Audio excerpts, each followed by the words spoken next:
let's start with a question. So if you're running a race and you pass the person in second place, what place are you in? Your mind says, oh, if I pass the person in second place, I'm in first place.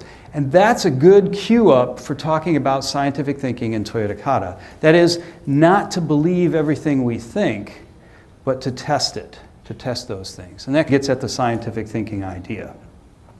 So what's Toyota Kata about? Let me a little bit of an impression here. Number one, a way of working and a way of working together. How advantageous it is if everyone has a somewhat common way of thinking, a somewhat common language, a somewhat common way of working, and that is a scientific way of thinking.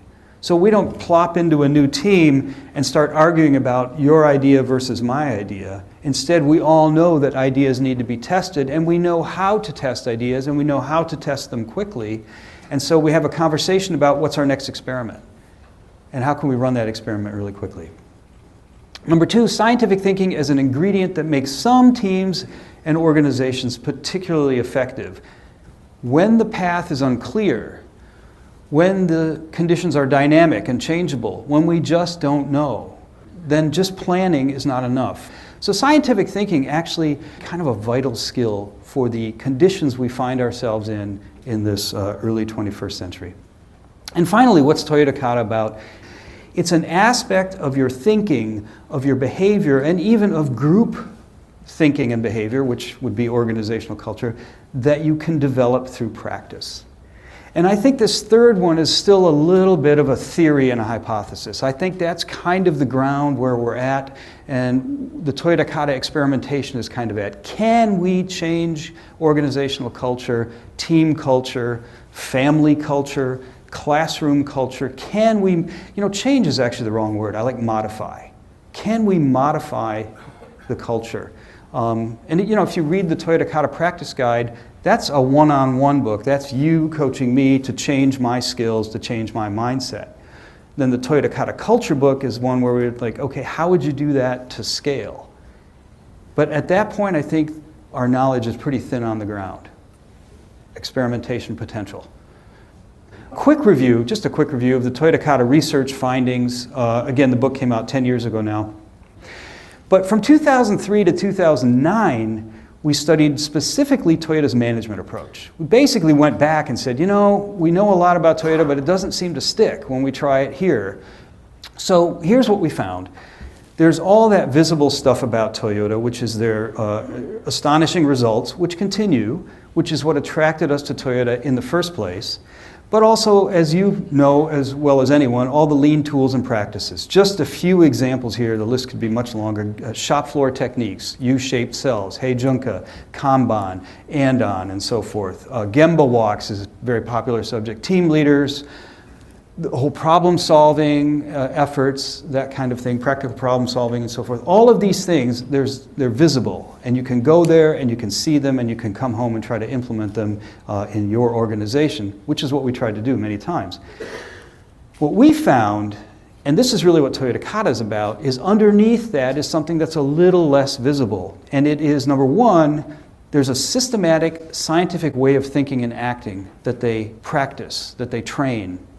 They don't want their people to jump to conclusions. At Toyota, if you don't know, they want you to say, I don't know. They don't want you to fake it. I thought working at Toyota would be easy. You're in a meeting and they say, Mike, what do you think we should do? I don't know. That was my contribution for the day. All right. Turns out it's not quite so easy. The Toyota manager says, good, I'm glad you said you don't know. Now, explain to me how you're going to figure it out. What's your next experiment? Show me. Get an A3 going. What do we know about where we are? And when did you go to the Gemba and see what's actually happening? So a systematic, not jumping to conclusions, scientific way of thinking and acting. And number two, because that way of thinking and acting is not our natural mode, you have to practice it, you have to teach it, you have to practice it almost every day. And if you're going to practice every day, you need a coach. And there's only one person who can coach you, and that's the manager. The lean promotion department can't coach everyone every day. It's physically impossible. And it is a Homer Simpson dope slap moment. You'll sort of look at the lean promotion department, you start figuring out, oh, this is what they're doing. It's a systematic scientific way of thinking, acting, and they're practicing it every day. The lean promotion department can't be out there watching everybody practice everyone. There's only one person who can do that, and that's your boss, your manager, your team leader. It also explains a little bit why they have team leaders at Toyota. There are other reasons somebody pulls the anon cord, somebody's got to come, you know. If you have 30 people and they're pulling the anon cord all the time, you know, you can't get there. But the other thing is to help inculcate this way of thinking. The other thing that happens is we occasionally get this question, I'm sure you've gotten it, oh, now there's this kata thing. Do we have to do lean or do we have to do kata? You know, and it's like, oh, that's interesting. It's not either or. It's not the top or the bottom. They go together. And notice that the bottom part is not about Toyota. It's about human beings. It's about capability that's latent but there, things that human beings can do. And so let me just go back to the first slide, Katakon 5. This was the opening slide. Developing and utilizing human capabilities by practicing scientific thinking. So, what we also found at Toyota was kind of a thinking pattern. Now, this is a model made by a researcher. This picture does not hang anywhere at Toyota. And if you follow different Toyota managers around, you'll find different versions of it. There's a lot of variation. But the cool thing is that if you look long enough, you begin to see a pattern. And that's what this is. This is an attempt to write down, this is how they tend to work, and this is what they tend to teach. And it's just 4 basic steps. Get the direction or challenge. Where are we going? What's the big goal we're shooting for? What are you trying to achieve? Where are you trying to go? That's actually an important question. Important enough that they have, you know, annual challenges within the company. The second step on the lower corner, grasp the current condition. Where are you now? Maybe relative to that challenge. You know, there's a statement that if you understand the current situation well enough, you'll almost know what you need to do next. The third step is, what do we need to get to next? The target condition, right? Where do we want to be in a week or 2 or 3? And the fourth step is attacking the obstacles and experimenting against the obstacles. And it's a kind of a scientific thinking pattern. The thing is, though, it's a very practical scientific thinking pattern. It's a scientific thinking pattern that you can use in your everyday life. If you look at this, everybody thinks step 4 is what makes it scientific, experimenting. It's not just experimenting that makes this scientific. If you look at scientists, they're not just experimenting. They have a research topic they're working on. It's just like a challenge. They do secondary research. What's already been done? What do we know about this subject? They establish a research question, very analogous to a target condition. And then they actually have research problems, which are the obstacles, which are the actual, what are you working on right now? Ask a scientist. Let's talk about scientific thinking briefly. Again, as kind of a background for your participation in the conference. Think of it maybe as an antidote to our natural jump to conclusions nature. And the word natural there is very important. We come by it honestly, and it serves an important function, and we'll talk about that. Number 2, it's a process of learning from, I like this word, mismatches. When what we think is going to happen doesn't happen, when something else happens, or an error. Because the errors reveal what we need to work on. They show us what we need to work on to reach our goal. I think a lot of people still think scientific thinking means you're going to do an experiment to validate your idea. And you go, yep, the experiment went just like we thought. Hooray, my idea worked. But that's not really the whole deal. That may even be the smaller part of it. The more interesting part is to do the experiment and go, oh, interesting. What we expected isn't happening. That's telling us what we need to focus in on. That's what we need to focus in on. So, again, learning from errors, learning from mismatches. And finally, bringing it up a notch from the world of science, it's useful for navigating toward goals, as I mentioned earlier, in complex, dynamic, unpredictable conditions. We can use it. Scientific thinking, maybe you can think of it this way. Basically, what we take in, the information we take in, whatever matches our existing neural habits is what we see. That's what we pick up at first glance.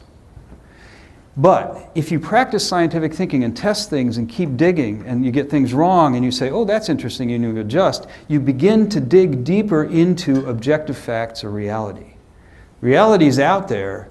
We don't see it. We get an interpretation of reality. Our brain only gets electrical impulses. There's not a glass tube between your brain and your eyeball. There's a wire. Ah, that's interesting. The light is not shining onto your brain like a projector upside down, but there's a wire, and the brain is getting little little impulses, right? And the brain is taking those impulses and deciding what that means. He's wearing a blue shirt. I'm 99.9% confident that I'm correct there, right? But there are other things. It makes interpretations. So if you start digging, you're going to see more and more and more of reality, and that's going to help you navigate. I like this diagram. I also like the fact that the green never fully fills the reality. We don't get to see full reality. So it's like navigating with a compass, not a map. It may be the best means we currently have for navigating through complex, dynamic, unpredictable territory toward challenging goals. And here's an interesting corollary. You can establish challenging goals for people if the people have practiced an effective way of navigating their way there.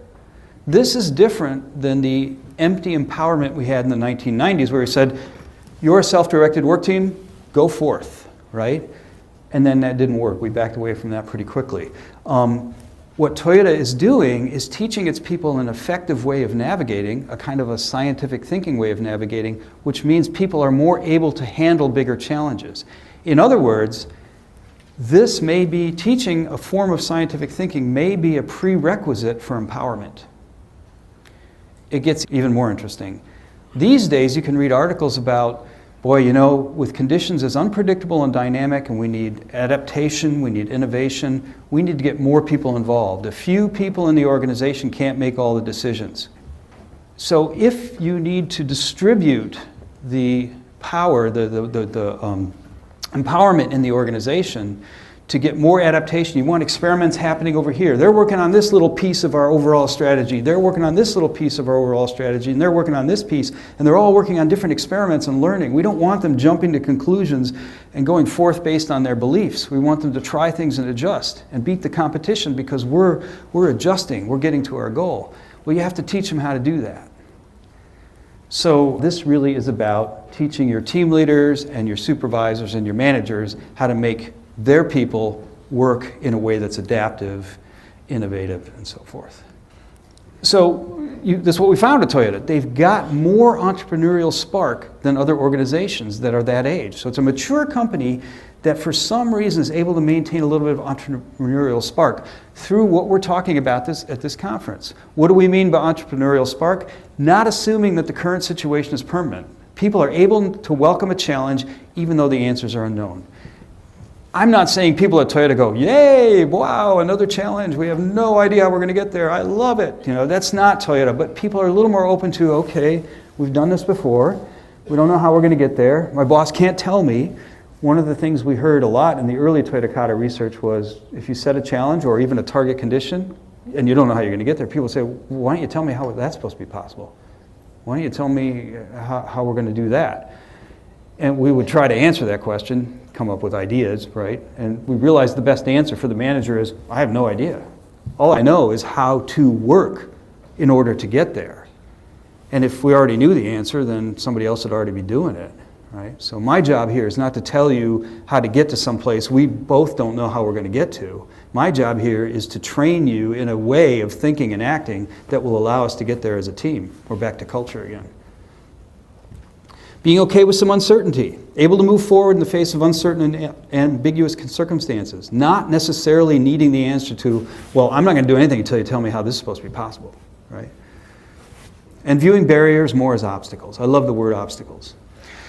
This is from Henrik Knieberg. It just kind of shows you that if what you need to deliver or how you want to deliver it, the less clear and stable it is, the less appropriate a predictive process is, the more you need an adaptive process. So if you can see in the lower left-hand corner, things are pretty clear and stable. Any process is going to get you where you want to go. But the less stable those become, the more you need some kind of adaptive process. And the point he's trying to make is the world is moving this way. At least currently, we're in kind of a dynamic condition.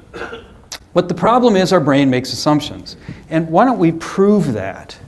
Our brain sees that, jumps right over the knowledge threshold. You should all have a card that looks like this in your lanyard. How many have seen this? Okay, who wants to do it with me? Julie, you don't want to co-facilitate? Michael, are you here? Is Michael Lombard here? You want to? It's no good if I do it because I've done it 100 times. So get your card out, and Michael, come on up, and we'll do this together. It's a trick called a teach back. Michael Lombard, everybody.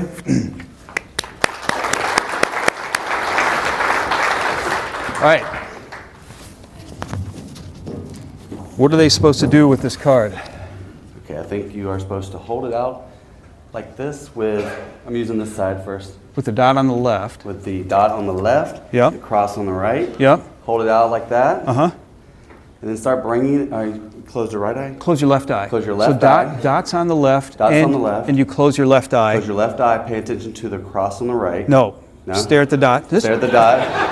Sorry, my first time doing this. So this is it. This is it, right? Yeah. He's figuring out what he needs to work on. So, all right. So dot on the left, close left eye, pay attention to the dot on the left. And slowly move it towards your face. and then Move back it in and out. out a few times. At about 8 inches or something, right? Something happens. Around about like this, around 8 inches. Something happening? Something Anybody happening. seeing what's happening? Okay. So some of you have the car out pretty far. So again, stare at the dot with your right eye. Left eye's closed. Dots on the left. What happens? Stick around. We're going to do the other side. Okay. All right. What happens? The cross disappears. How come? Very strange. Very strange. How come the cross disappears? What's that? It's your blind spot, right? How come we have a blind spot? I've learned this. Well, that's where the wires go in. Literally, the wires on your eyeball are there, and they can't put any sensors there. Our evolution hasn't figured that out yet. So it's called your lacuna. You have no visual receptors in your eyeball there. That is, you physically cannot see the cross. Now, if you have both eyes open, right? We've lost Michael. Yeah. If you have both eyes open, the other eye sees it, and your brain picks it up, right? But if you close it and you find that blind spot, we've established now that you physically cannot see the cross. Okay, so lead on. There's instructions. There's instructions. Yeah, I cheated you. Yeah, it's not fair. Okay, what should they do now? So again, card in front of you with dot on the left side. I'm using this side now. The side with the So line. I'm going to put the dot on the left. Okay. And then you again close your left eye. Uh-huh. Start at the dot with your right eye. Stare at the dot with your right eye. Okay. Just like we did before. Yeah. Move the card in and out until the cross disappears. Something to that same spot, right? To that blind spot. Find your blind spot again. Okay. Is something happening? What happens? The vertical line disappears, but the horizontal line stays contiguous. Wow. Michael, thank you. That was beautiful.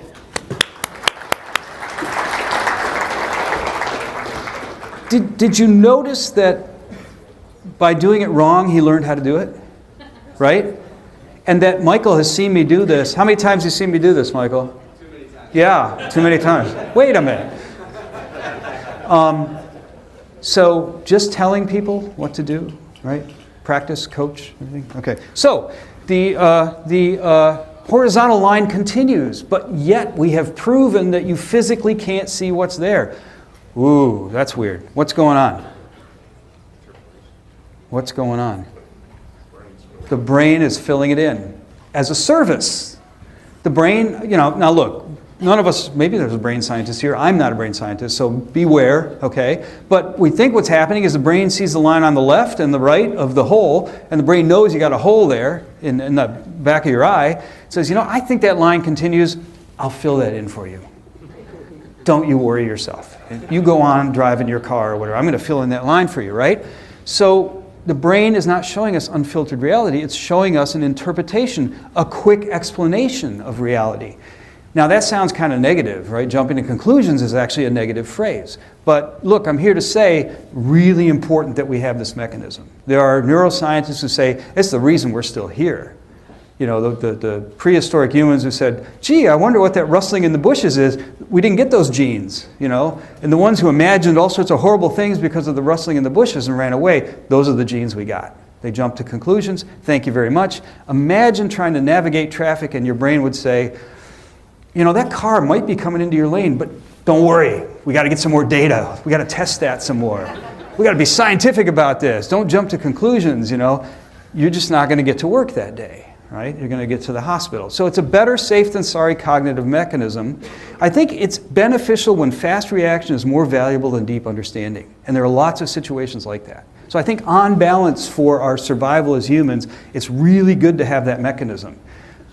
But it causes some problems, right? So what does your brain see here?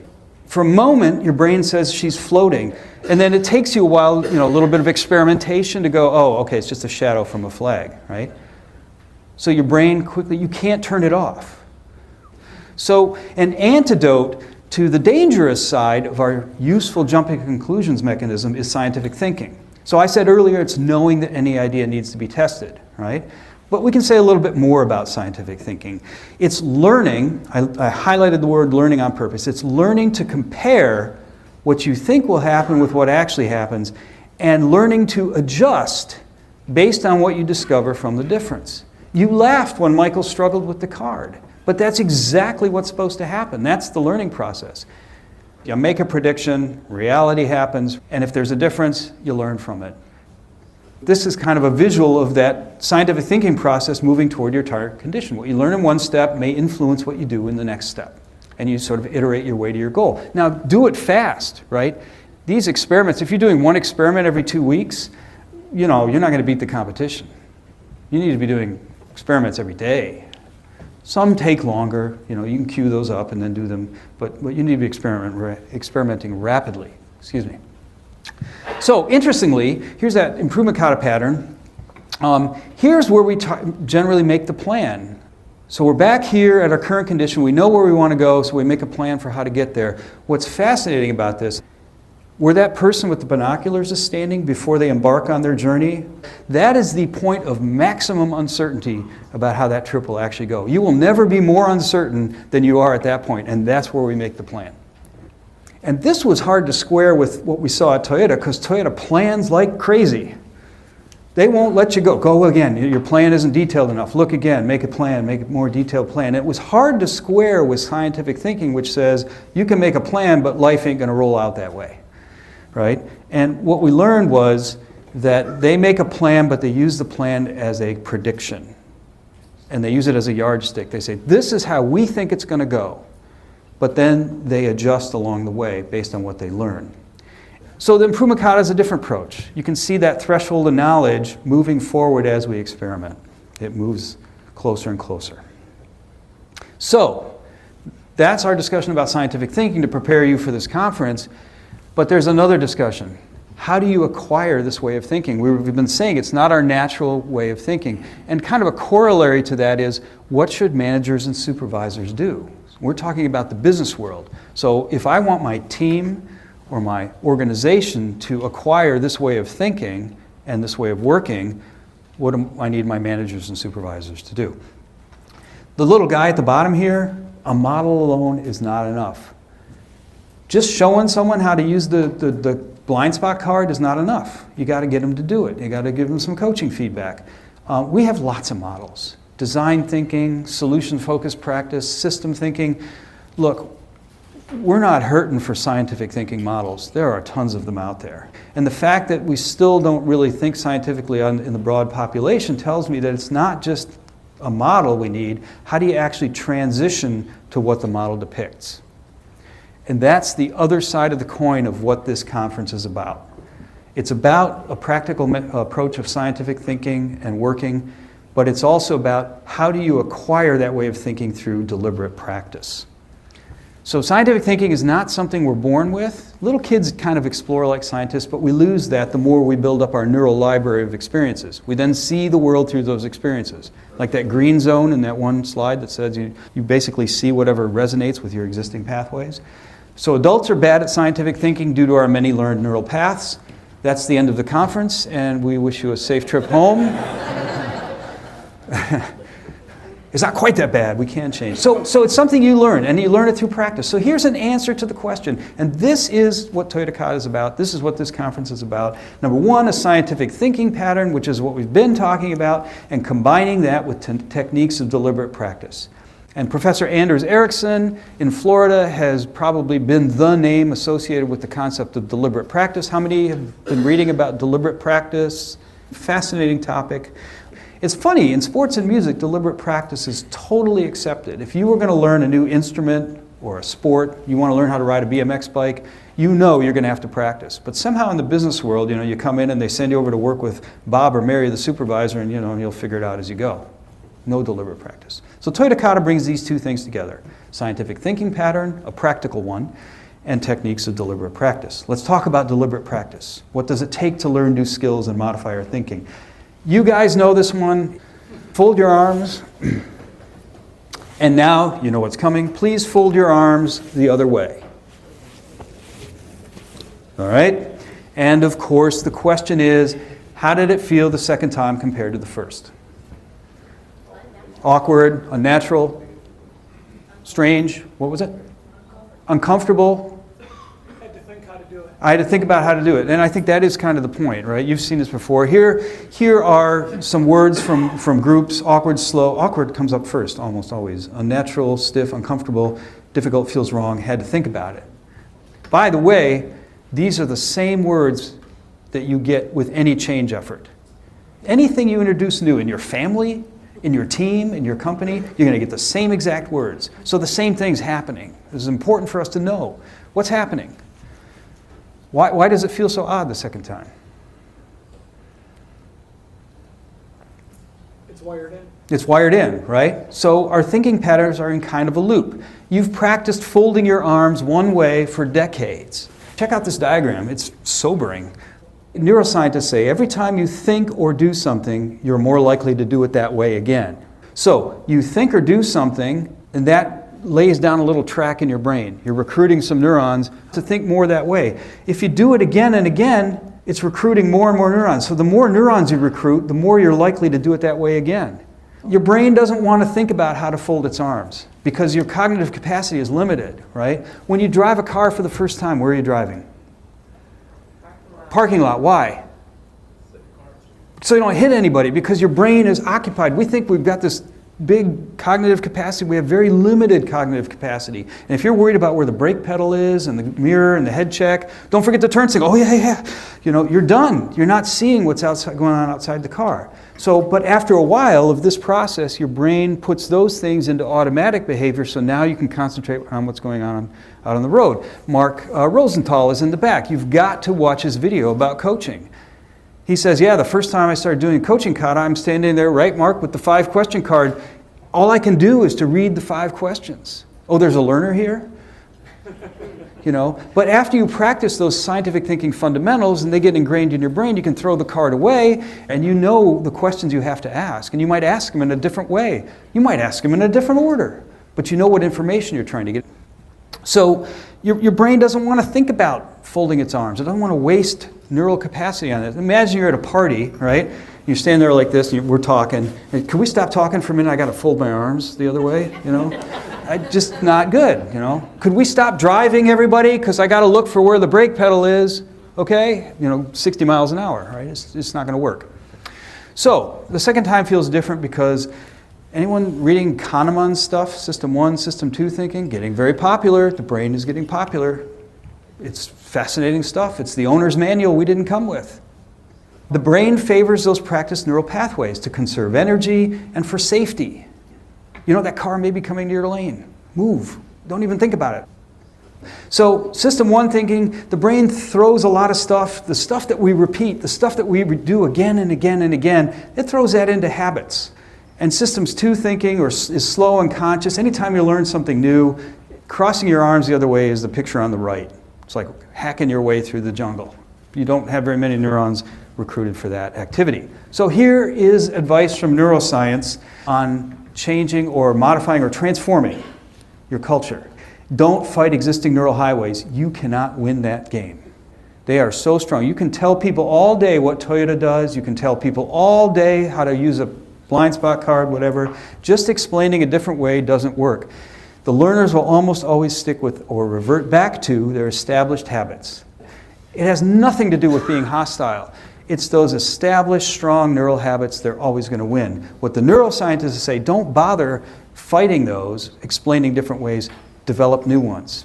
And if you practice new habits over time, the old ones will fade a little bit. What would happen if you practiced folding your arms the other way, signing your name with the other hand, brushing your teeth with the other hand? What if you practiced that every day for a month? What would happen? You'd get it. So what can work is deliberately practicing new neural pathways, and they replace the old ones. So here's what practicing Toyota Kata is about. What you're doing is you're moving some scientific thinking fundamentals, like I need to test the idea, to system 1 so that you can react more scientifically. And cognitive capacity is freed up to focus on the things that are situational. We're never going to make grasping the current condition automatic. That is never going to be automatic because every current condition is different. You're going to have to go and see. You're going to have to put on your thinking cap. You're going to have to deliberately look. You're going to have to make run charts. You're going to have to measure times. That's just the way it is. You're going to have to get on a plane and go to the sales department in Omaha and see what's going on there. You're never going to get away from that. But the idea that you have to grasp the current condition, yes, that becomes automatic. That's what Toyota Kata is about. So basically, you're practicing with System 2, your slow mind, to put some scientific thinking fundamentals into System 1. When you read the 5-question card for the first time, you're in System 2. What is your target condition? What's a target condition? Right? Where are you now? You know, what did you do on your last step? I mean, it goes literally like that. You're in System 2, very deliberate. But you're trying to turn that into System 1. So that's practice, which turns into performance. And performance is actually just being able to do those things off the cuff. So this is where starter kata come in. What the heck is kata? Kata are just practice routines you practice at the beginning. It's like playing scales in music. So we changed the name. We call it starter kata. Did that about 2 years ago. And so there's that perpetual loop. Every time you do something, you recruits more neurons, and that makes you more likely to do it again. This is the we're screwed loop. And this right here is the way to free will. That is, you inject a starter kata with coaching. Coach says, play these scales. I want you to learn the fingering of the instrument you're trying to learn. So starter kata are just things you do at the beginning. They get you going. They're not something you implement. The 5-question card is a starter kata to introduce, it's a practice routine to introduce a pattern into your head. Once you got that fundamental pattern, then you can build on that and develop your own style. So what we have is not just a scientific thinking model, the 4 steps of the Improvement Kata, which is based on what we observed at Toyota. We have starter kata for each step. And that's a big experiment that you are part of to try to make scientific thinking something that's learnable, teachable, transferable in any group. Your team, your family, your organization. And there's also a kata for coaching, because coaching is a skill you have to learn like any other. Starter kata, again, very common in sports and music. See the dance steps? At the beginning, you actually have painted steps on the floor. Why are they on the floor? What are those painted steps for? Get the basic pattern in your head. Then you don't need them anymore. Do the dancers who are accomplished, do they go like this? They don't. They have their own style. But they started with this. That's a starter kata. You can't implement starter kata. It's just to get something going. Check out this swimming pool. Here, the learners on the left, very structured. Okay, I want you to learn how to kick and so forth, right? And they're all doing exactly the same thing, and the coach is very instructive. This is the starter kata zone down on the left end of the pool. To internalize the basics of swimming. But after a while, the coach doesn't even need to be in the water. They're out here. They're still giving some instructions, right? And this is where we're trying to get to. Everybody's swimming in their own way, and they're having a good time, and they're able to swim, and the coach is just watching. 2 errors that we see all the time with kata. Number 1, people practice the kata, the starter kata. You come back 2 years later, they're still reading the card. You're like, oh, I'm sorry. That wasn't really the point. The card, they're all still down the left end of the pool. And everyone in the pool is going, I just wanted to swim. You know, I'm still reading this damn card, you know. So that's an error. Don't practice starter kata forever. But the other error, you get off the kata too soon. They immediately ad-lib. They immediately change the questions. They want to be on the right end of the pool right away. If you try to get to the right end of the pool too quickly and you're not willing to practice your starter kata, you're not going to get anywhere. You're going to be a beginner forever. And we have Tim Hall. Tim, are you here? From NicePack? I don't know if he's going to talk about it, but if he doesn't, then you should basically corner him with a cup of coffee. Because, Tim, what do you say? You've moved on from the starter kata, right? You've moved off quite a bit and developed your own style. And if you have a new learner, what do? Start over again. They go back to the left side of the pool, read these questions. I don't want to. You're not going to do that forever. I want to play with the other guys on the other end of the pool. That's where we're heading, right? I love this picture. I think this picture describes it better than I ever did. So again, starter kata only take you so far. Over time, you have to develop your own style, building on top of the fundamental patterns you learned with the starter kata. The fundamental patterns are supposed to get automatic. Now, here is a cool trick.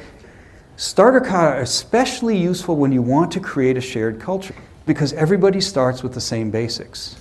Now look, your style may be different. I want that. I want my team to have different styles of testing. I want you to have a better idea than me about how we could test this idea. But I want both of us to say, we need to test this idea. That's fundamental. So everybody starts with the same fundamentals, and you can build on top of that. And I think this slide essentially is what Toyota's doing on that less visible part on the slide I showed earlier.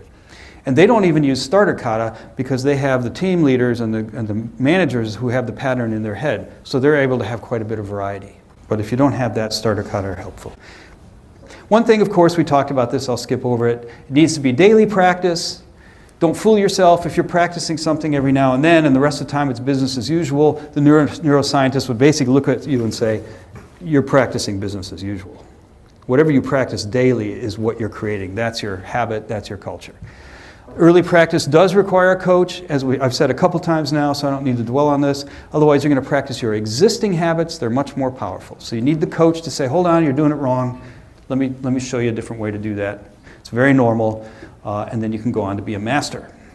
And it's daily with practice with a coach, so who's the coach? The manager is the coach because they're the only ones who can be there every day. So we are, in a way, modifying the role of the manager.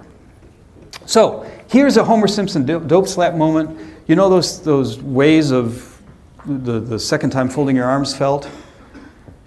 That's what you're supposed to hear. If you're working with a team or anyone learning something new, if they don't say these things, they're probably not learning something new. It's supposed to feel awkward. It's supposed to feel like the other way of folding your arms.